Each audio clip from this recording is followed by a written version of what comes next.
Olá, meus amores, tudo bem com vocês? Na nossa aula de História de hoje, nós vamos conhecer um pouco mais sobre a história do trânsito no Brasil, já que estamos vivenciando o Maio Amarelo. Vamos lá? Há muito tempo atrás, lá na cidade de São Paulo, o transporte era feito por um bonde que era puxado por burros. O primeiro automóvel a circular no Brasil foi no ano de 1893 e o nome do carro era Daimler e era um carro que funcionava a vapor. Vamos ver como esse carro era?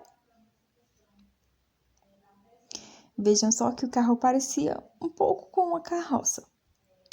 Em 1897, circulou o primeiro carro no Rio de Janeiro. Era um automóvel que foi importado da França e pertencia a José do Patrocínio, que era um homem muito importante na época. Vejam como esse carro tinha rodas muito grandes.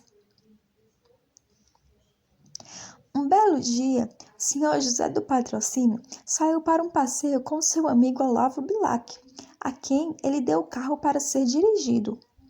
Porém, Olavo perdeu o controle da direção, bateu em uma árvore e o carro caiu num barranco. Foi o primeiro acidente com veículo registrado no Brasil. Mas ninguém se machucou, tá? Em 1900, chegou ao Brasil o carro chamado Decalvale.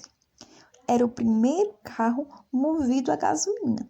E esse carro pertencia ao comandante Cardia, que ele era do Exército.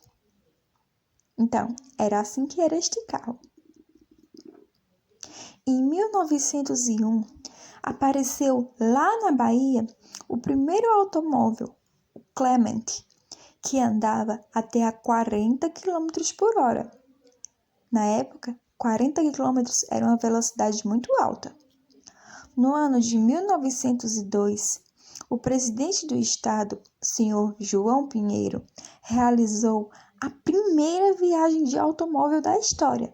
E ele foi da cidade de Caeté até a cidade de Sabará.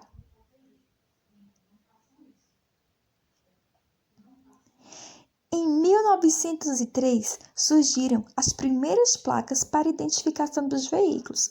Eram placas de madeira e eram colocadas na parte de trás. Vejam na imagem que aí, esse tinha o número 7.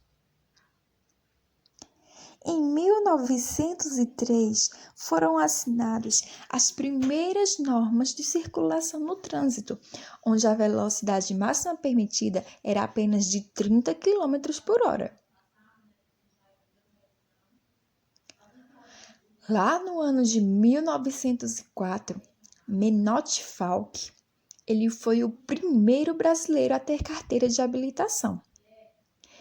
E, no ano de 1903, Cláudio Bonadei construiu o primeiro automóvel e, o mais interessante, no quintal da sua própria casa. Em 1906, surgiram então os primeiros táxis. Já haviam bastante veículos no Brasil. E, no ano de 1921, foi construída a primeira rodovia do Brasil, ligando São Paulo à cidade de Campinas. Bom, agora que nós já conhecemos um pouco sobre a história do trânsito no Brasil, nós vamos responder à atividade ligando as imagens aos fatos históricos. Até a próxima aula e um beijo!